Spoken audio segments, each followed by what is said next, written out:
UDFിനകത്ത് മുസ്ലിം league എന്ന ഘടകകക്ഷിക്ക് ഏറെ പ്രാധാന്യമാണ് ഉള്ളത്. ഒരുപക്ഷെ കോൺഗ്രസിനേക്കാൾ വലിയ സ്ട്രൈക്ക് റേറ്റുള്ള പാർട്ടി എന്ന രീതിയിലും കോൺഗ്രസിനോളം MLA-മാർ നിലവിൽ ഒന്ന് ആലോചിക്കണം. 21 MLA-മാർ കോൺഗ്രസിലുണ്ടെങ്കിൽ 15 MLA-മാർ മുസ്ലിം ലീഗിലുണ്ട്. പ്രതിപക്ഷ നേതാവ്, അതല്ലെങ്കിൽ പ്രതിപക്ഷ ഉപനേതാവെന്നും പറയാം, TK കുഞ്ഞാലിക്കുട്ടിയാണ് മുസ്ലിം ലീഗിൻ്റെ ഘടകകക്ഷി നേതാവ്, അതായത് പാർലമെന്ററി പാർട്ടി ലീഡർ എന്ന് നമ്മൾ പറയും. PV അൻവറിനെ UDFിൽ എടുക്കാനായി ഏറ്റവും കൂടുതൽ ഒരു ശ്രമം നടത്തിയത് മുസ്ലിം ലീഗിൻ്റെ ഭാഗത്തു നിന്നാണ്. അത് നഗ്നമായൊരു സത്യമാണ്.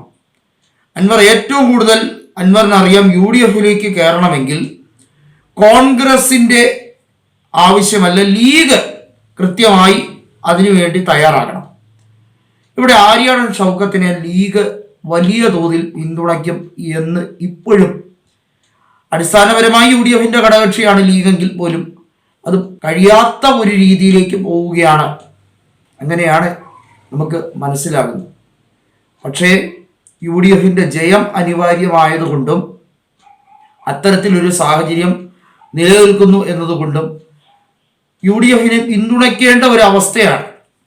വാസ്തവത്തിൽ ഒരു മികച്ചൊരു കോൺഗ്രസ് സ്ഥാനാർത്ഥിയാണ് ആര്യാടൻ ഷൗക്കത്ത് എന്ന് പരിപൂർണമായിട്ട് പറയാൻ കഴിയില്ല.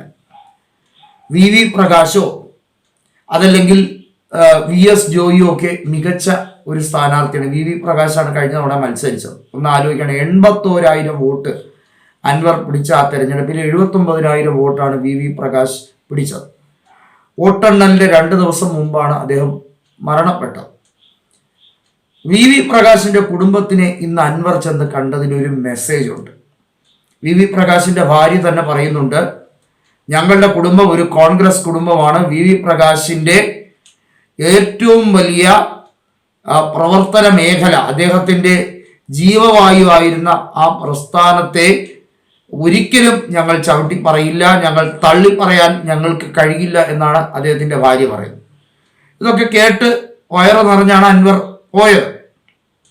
പക്ഷെ എന്നാൽ പോലും അതൊരു പൊളിറ്റിക്കൽ മെസ്സേജാണ് കൊടുക്കുന്നത്.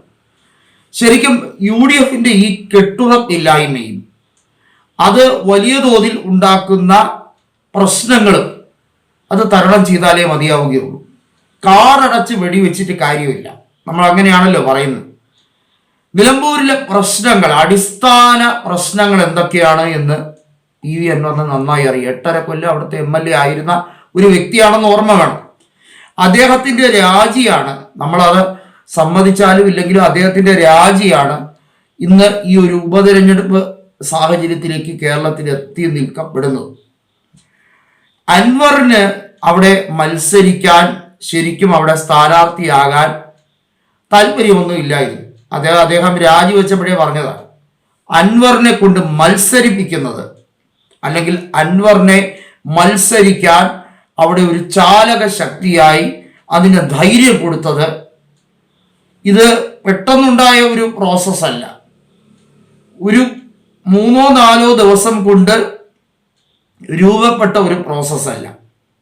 അൻവറിൻ്റെ കയ്യിൽ പ്ലാൻ B ഉണ്ടായിരുന്നു. എന്തായിരുന്നു ആ പ്ലാൻ B? അൻവറിനെ സംബന്ധിച്ചിടത്തോളം UDFിനെ ശിഥിലമാക്കുക എന്നുള്ളതല്ല അൻവറിൻ്റെ പ്രധാനപ്പെട്ട നയം. UDFിനകത്ത് എങ്ങനെയെങ്കിലും കടന്നു പറ്റുക. ഇനിയുള്ള കാലം തൃണമൂൽ കോൺഗ്രസിന് കേരളത്തിൽ താൻ വഴി ഒരു അഡ്രസ് ഉണ്ടാക്കിയാൽ തീർച്ചയായും മമതാ ബാനർജിക്കും അഭിഷേക് ബാനർജിക്കും അൻവറാണ് കേരളത്തിലേക്കുള്ള ഓപ്പണർ, തൃണമൂൽ കോൺഗ്രസിൻ്റെ ഓപ്പണർ എന്നുള്ളത് അത് അരക്കിട്ട് ഉറപ്പിക്കുന്ന, അടിവരയിട്ട് വ്യക്തമാക്കുന്ന തരത്തിലേക്ക് അൻവറിന് മാറണം. അങ്ങനെ ഒരു പരിണാമമാണ് അൻവർ ഉദ്ദേശിച്ചത്. ഇടയ്ക്ക് വെച്ച് അൻവർ ചില മണ്ടത്തരങ്ങളൊക്കെ കാണിച്ചു. ഇപ്പോഴും വലിയ വ്യത്യാസമൊന്നുമില്ല. പക്ഷേ അൻവർ ചില കാര്യങ്ങൾ അൻവറിന് കറക്റ്റായിട്ട് വീഴുന്നുണ്ട്. അതിലൊന്ന്, ഇപ്പോൾ കോൺഗ്രസ്സിന് പറ്റിയിരിക്കുന്ന തെറ്റാണ്. അതായത് VD സതീശൻ പരസ്യമായി പറയുകയാണ്, രാഹുൽ മാങ്കൂട്ടം അൻവറിനെ കാണാൻ പോകരുതായിരുന്നു. ഞാനാണെങ്കിൽ വിമർശിക്കും. അങ്ങനെ അത് പാർട്ടിയുടെ പദ്ധതി എന്ന രീതിയിലല്ല, എൻ്റെ ഒരു അനിയൻ എന്ന രീതിയിൽ രാഹുലിനെ ഞാൻ ഉപദേശിക്കും. അതിനുള്ള സ്വാതന്ത്ര്യം എനിക്കുണ്ടെന്നൊക്കെ പറഞ്ഞുകൊണ്ട് സതീശൻ ചില ഡയലോഗ് അടിക്കുന്നുണ്ട്. കെ സുധാകരനെ KPCC അധ്യക്ഷ സ്ഥാനത്ത് നിന്ന് മാറ്റിയപ്പോൾ ശരിക്കും ഈ ഉപതെരഞ്ഞെടുപ്പിൽ ഒരുപക്ഷെ UDF തോറ്റാൽ, UDFന് പരാജയം സംഭവിച്ചാൽ ഉറപ്പായും അതിൽ ഒരു നിർണായക ഘടകം VD സതീശന്റെ ചില എടുത്തുചാട്ടമാണെന്ന് തന്നെ പറയേണ്ടി വരും. ഇപ്പോൾ സാഹചര്യവും ഇപ്പോഴത്തെ ട്രെൻഡുമെല്ലാം പിണറായി വിജയന് അനുകൂലമല്ല എന്ന് പറയുമ്പോഴും നമ്മൾ ഇതേ സാഹചര്യം തന്നെ നമ്മൾ 2021 മനസ്സിലാക്കണം. അന്നത്തെ ട്രെൻഡ് അല്ലെങ്കിൽ അന്നത്തെ എക്സിറ്റ് പോൾ എല്ലാം CPIMന് എതിരായിരുന്നു. പക്ഷെ CPIM 62 പരം സീറ്റുകളാണ് നേടിയത്. സ്വതന്ത്രർ ഉൾപ്പെടെ കേവല ഭൂരിപക്ഷത്തിലേക്ക് എത്തുകയും ചെയ്തു. അപ്പോൾ ഒന്നും ചെറുതായി കാണാൻ പറ്റൂല.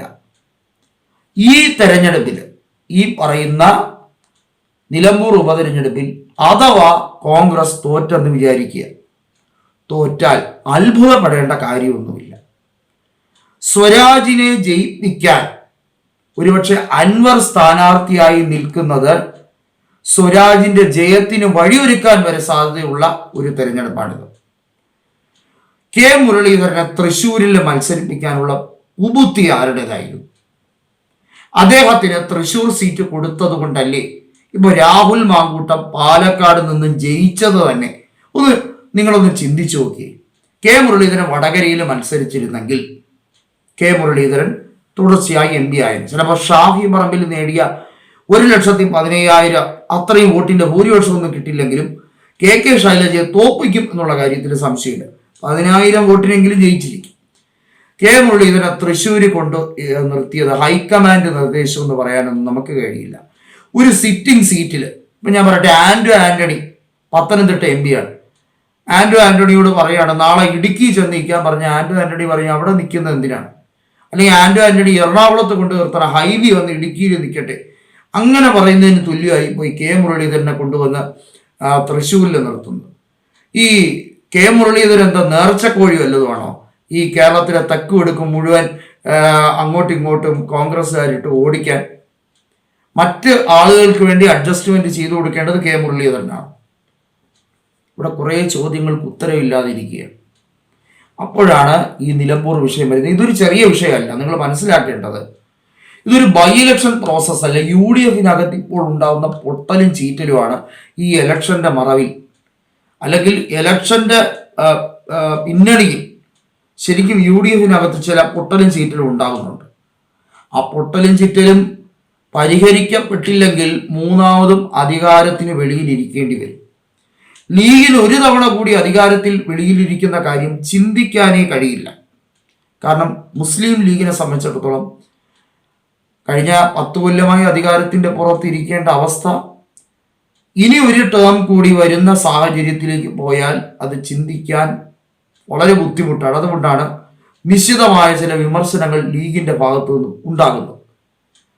പക്ഷേ ലീഗ് ഒരു ശക്തമായ നിർദ്ദേശം അസന്നിഗ്ധമായി വെച്ചിരിക്കുകയാണ്. VD സതീശനെ പ്രതിപക്ഷ നേതൃസ്ഥാനത്ത് നിന്ന് മാറ്റിയേ പറ്റൂ. കെ സുധാകരനെ മാറ്റാമെങ്കിൽ VD സതീശനെ മാറ്റാം. VD സതീശന് പ്രത്യേകിച്ച് കൊമ്പൊന്നും ഇല്ല എന്നാലോചിക്കണം.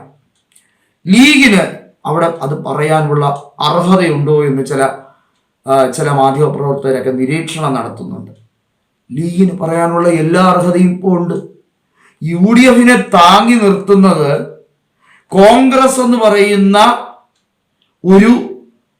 ഒരു പോസ്റ്റ്, അല്ലെങ്കിൽ ഒരു നേരെ നിൽക്കുന്ന ഒരു വടി, അതിനെ താങ്ങി നിർത്തുന്ന ഒരു ഊന്നുവടിയായിട്ട് നമുക്ക് മുസ്ലിം ലീഗിനെ സങ്കല്പിക്കാം. കാരണം അവരില്ലെങ്കിൽ കോൺഗ്രസിനോ അല്ലെങ്കിൽ UDFന് മുന്നണി സംവിധാനമേ ഇല്ല. അതാണ് ഇപ്പോഴത്തെ പരിപാടി എന്ന് പറയുന്നത്. വയനാട് MP ആയിട്ടുള്ള പ്രിയങ്ക ഗാന്ധിക്ക് കൃത്യമായി അറിയാം മുസ്ലിം ലീഗിന്റെ എത്രത്തോളം സഹായമുണ്ട് തൻ്റെ ഭൂരിപക്ഷത്തിനും തൻ്റെ അനായാസ വിജയത്തിനും. രാഹുൽ ഗാന്ധിക്കും അറിയുന്ന കാര്യമാണ്. വയനാട് കോൺഗ്രസിന്റെ മാത്രം മേന്മ കൊണ്ട് ജയിക്കാൻ പറ്റൂ. MI ഷാനവാസ് ഇടയ്ക്ക് വെച്ച് ലീഗുമായിട്ട് ചില കശവിശ നടത്തിയതിനെ തുടർന്ന് MI ഷാനവാസിന്റെ ഭൂരിപക്ഷം 2014 തെരഞ്ഞെടുപ്പിൽ നിങ്ങളൊന്ന് നോക്കണം. അത് 20,000 വോട്ടിലേക്ക് താഴുകയാണ് ചെയ്തത്. അന്ന് സത്യൻ മൊകേരി ആയിരുന്നു CPIയുടെ എതിർ സ്ഥാനാർത്ഥി. 1.5 ലക്ഷം വോട്ടിന് 2009 ജയിച്ച MI ഷാനവാസ് എങ്ങനെ 20,000 വോട്ടിലേക്ക് അദ്ദേഹത്തിന്റെ ലീഡ് നില താഴ്ന്നു? ലീഗുമായിട്ടുള്ള ചെറിയൊരു സൗന്ദര്യ പിണക്കത്തിന്റെ വിഷയമാണ്. അപ്പൊ ലീഗിനെ പിണക്കാൻ കഴിയില്ല. പ്രിയങ്ക ഗാന്ധി ഇവിടെ എത്തുകയാണ്. പ്രധാനമായിട്ടും നിലമ്പൂർ ഉപതെരഞ്ഞെടുപ്പിന്റെ പ്രചരണത്തിന് എത്തുന്നതല്ല, UDFിലെ പ്രശ്ന പരിഹാരത്തിന് എത്തുകയാണ്.